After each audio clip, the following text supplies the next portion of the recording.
সন্ত্রাসী কার্যক্রমে জড়িত রয়েছে এমন ব্যক্তি বা সত্তা এবং তাদের কর্মকাণ্ড নিষিদ্ধ করার বিধান যুক্ত করে সন্ত্রাস বিরোধী সংশোধন অধ্যাদেশ 2025-এর খসড়ার নীতিগত ও চূড়ান্ত অনুমোদন দিয়েছে উপদেষ্টা পরিষদ।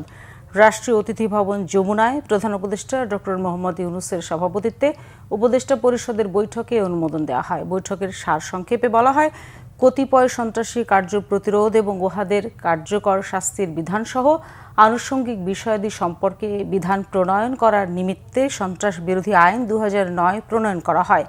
উক্ত আইনের উদ্দেশ্য পূরণে সরকার কোনো ব্যক্তি বা সত্তা সন্ত্রাসী কার্যের সহিত জড়িত রয়েছে মর্মে যুক্তিসঙ্গত কারণের ভিত্তিতে সরকারি গেজেটে প্রজ্ঞাপন দ্বারা উক্ত ব্যক্তিকে তফসিলে তালিকাভুক্ত করতে পারে বা সত্তাকে নিষিদ্ধ ঘোষণা ও তফসিলে তালিকাভুক্ত করতে পারে। তবে বর্তমান আইনে কোনো সত্তার কার্যক্রম নিষিদ্ধকরণের বিষয়ে কোনো বিধান নেই।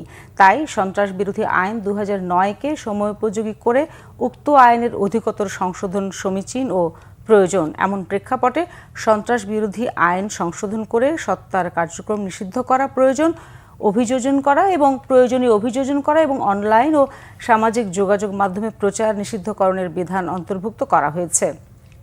আগামীকাল সংশোধনীটি অধ্যাদেশ আকারে জারি করা হতে পারে।